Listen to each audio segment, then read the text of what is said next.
যে কোনো ক্রাইসিসে, যে কোনো দুর্যোগে এরা কিন্তু সবার সাথে কাজ করে এবং এরাই কিন্তু মুখ্য ভূমিকাটা পালন করে। তাদের যেটা বড় দাবি ওই বিরতিটা কিন্তু আর থাকতেছে না, এখন তারা কন্টিনিউয়াসলি কাজ করে যাচ্ছে।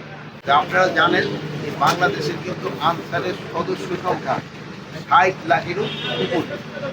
আমরা এরাদের সবাই কীভাবে ভালোভাবে একটা ট্রেনিংয়ের আন্ডারে আনতে পারি এবং একটা ডাটা বেসের ভিতরে যারা থাকি, এখন কীভাবে সমাজের বিভিন্ন উন্নয়নমূলক কাজে লাগানো যায় এবং বিভিন্ন উন্নয়নমূলক কাজে লাগানো যায় এবং টাইম অফ ক্রাইসিস এখন কীভাবে ডিপ্লয় করা যায়, এই সব ব্যাপারে কিন্তু আমাদের আলোচনা হয়েছে।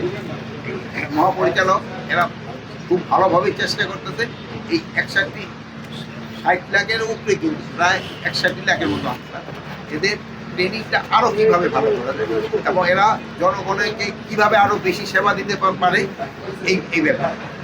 এই বাহিনীর আমার কত কিছু সমস্যা রয়ে গেছে, ওই সমস্যাগুলো তারা বলছে এবং এই সমস্যাগুলি আমরাও কত তাড়াতাড়ি সমাধান করতে পারি এইগুলি ব্যাপারে আমাদের এই ফোর্সটা কিন্তু যেহেতু আমাদের অন্যান্য ফোর্সের সাথে তারা কিন্তু বিভিন্ন সময় ইভেন যে কোনো ক্রাইসিসে, যে কোনো দুর্যোগে এরা কিন্তু সবার সাথে কাজ করে এবং এরাই কিন্তু মুখ্য ভূমিকাটা পালন করে।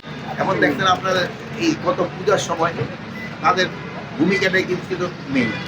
তারপরে আপনার যে ইলেকশনের সময় এই সব সময় কিন্তু তাদের একটা বিরাট প্রয়োজন, এগুলি সম্বন্ধেই আলোচনা হয়েছে এবং এরা কীভাবে তাদের ট্রেনিংটা আরও ভালো করা যায় এবং তাদের কিছু সুযোগ সুবিধারও অভাব আছে, ওইগুলি আমরা কীভাবে তাড়াতাড়ি সমাধান করতে পারি এবং এখন তরুণদের কর্মসংস্থান, এই আনসারের মাধ্যমে কিন্তু একটা কর্মসংস্থানের ব্যবস্থা, আমরা যে বিটাগের মাধ্যমে কীভাবে ১ লাখ লোকের কর্মসংস্থানে একটা ব্যবস্থা করা যায়, এইটার ব্যাপারে আমরা আবার তাদের যেটা বড় দাবি ওই বিরতিটা কিন্তু আর থাকতেছে না, এখন তারা কন্টিনিউয়াসলি কাজ করে যাচ্ছে।